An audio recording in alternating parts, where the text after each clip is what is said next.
ఓం నమ శివాయ. శంభో శంకర. కార్తీక పురాణంలోని 5వ అధ్యాయమైన వనభోజన మహాత్మ్యాన్ని ఈరోజు పారాయణ చేసుకుందాము. జనక మహారాజునకు శ్రీ వశిష్ఠుల వారు దీపారాధన మహాత్మ్యమును వివరించిన తర్వాత వనభోజన మహిమను గూర్చి చెప్పడం మొదలుపెట్టారు. మహారాజా, కార్తీక మాసంలో స్త్రీ గాని పురుషుడు గాని తాము చేసిన పాపములు పోవుట కొరకు ఈ కార్తీక మాస వ్రతమును ఆచరించాలి. కార్తీక మాసంలో శ్రీ మహావిష్ణువు సన్నిధానంలో గీతను చదివినట్లయితే అట్టివారి పుణ్యము ఎప్పటికీ తిరిగిపోదు. ఈ కార్తీక మాసంలో శ్రీ మహావిష్ణువుని భక్తిపూర్వకంగా తులసి దళాలతో అలంకరించిన వారి పాపములు పటాపంచలైపోతాయి. శ్రీ మహావిష్ణువు సన్నిధి ప్రాప్తిస్తుంది. కార్తీక మాసంలో శ్రీకృష్ణుని దేవాలయంలో శ్రీమద్ భగవద్గీతలో విశ్వరూపయోగం, విభూతి యోగం ఎవరైతే చదువుతారో వారు భగవత్ స్వరూపుడవుతాడు. కార్తీక పురాణాన్ని కార్తీక మాసంలో శ్రీ మహావిష్ణువు గుడిలో చదవాలి. అవకాశం లేనివారు అధమం ఒక శ్లోకపాదాన్ని కానీ శ్లోకాన్ని కానీ చదివినట్లయితే అన్ని విధముల పాపకర్మల నుండి విముక్తుడవుతాడు. కార్తీక మాసంలో వనభోజనం చాలా పవిత్రమైంది. వనభోజనం చేయటం వలన సకల పాపాలు తొలగిపోయి విష్ణు సాయుధ్యాన్ని పొందుతాడు. హోమం చేసేటప్పుడు కానీ జపం చేసేటప్పుడు కానీ దేవతార్చన సమయంలో కానీ భోజన సమయంలో కానీ పితృతర్పణం చేసేటప్పుడు కానీ శూద్రులు, భ్రష్టులు, చండాలురు, సోతకం గలవాళ్ల మాటలు వినడం వలన కలిగే పాపాలు కార్తీక వనభోజనం చేయడం వల్ల పోతాయి. ధాత్రి చెట్టు అనగా ఉసిరి చెట్టు నీడన సాలగ్రామంలో ఉన్న లోకపూజ్యులైన శ్రీ మహావిష్ణువును పూజించి శక్తి కొలది బ్రాహ్మణ సమారాధన చేసి వనభోజనం చేయాలి.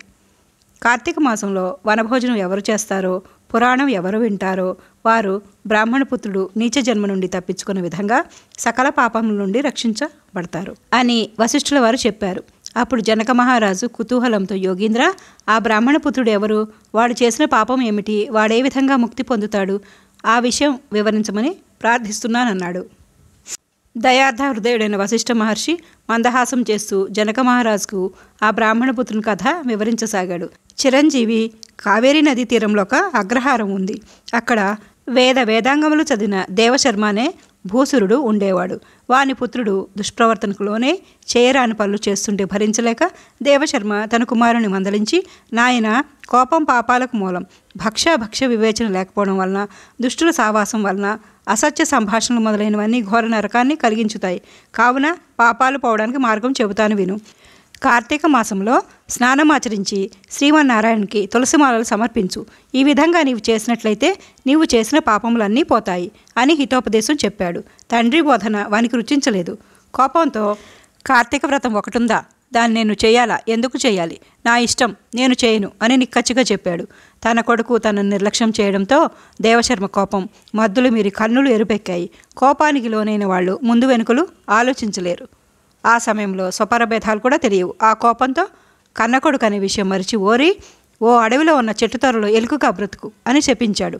దేవశర్మ శక్తి సామర్థ్యాలు, వాక్శుద్ధి అతని కుమారుడు అప్పుడప్పుడు గమనిస్తూనే ఉన్నాడు. తన అహంభావం వలన, అసత్యం వలనే, అవివేకం వలన, చెడ్డవారి సహవాసం ఫలితం వలన ఆవేశంగా మాట్లాడి శాపానికి గురయ్యాడు. తన తప్పు తాను తెలుసుకొని పశ్చాత్తాపంతో శాప విముక్తిని ప్రసాదించమని తండ్రిని ప్రార్థించాడు.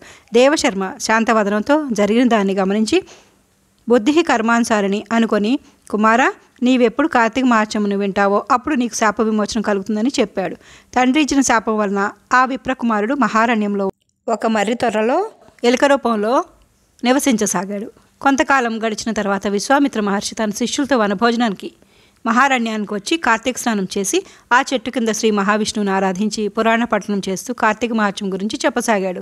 ఆ సమయంలో పాపానికి ప్రతిరూపమైన వాడును దయలేని వాడును అయిన బోయేవాడు ఒకడు వేటాడుతూ అచ్చడికి వచ్చాడు. సజ్జనుల దర్శనం వలన ఈప్సితాలు నెరవేరుతాయి. ఆ వేటగాడు వారిని చూడగానే పునర్జన్మ పొందాడు.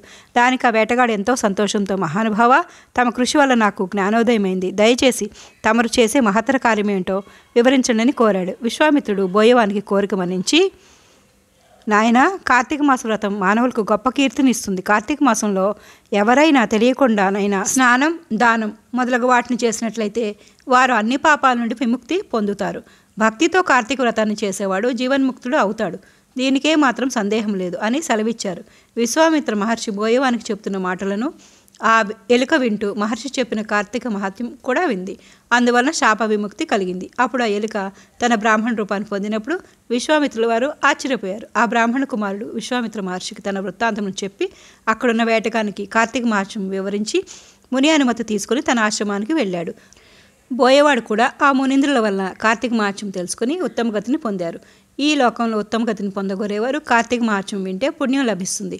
ఈ వ్రతమును నేను బ్రహ్మదేవుని వల్ల విని ఉన్నాను అని జనక మహారాజునకు వశిష్ఠుల వారు వివరించారు. ఇది స్కాంద పురాణ అంతర్గత కార్తీక మహాత్మ్యం నందలి 5వ అధ్యాయం సంపూర్ణము. సర్వేజన సుఖినో భవంతు.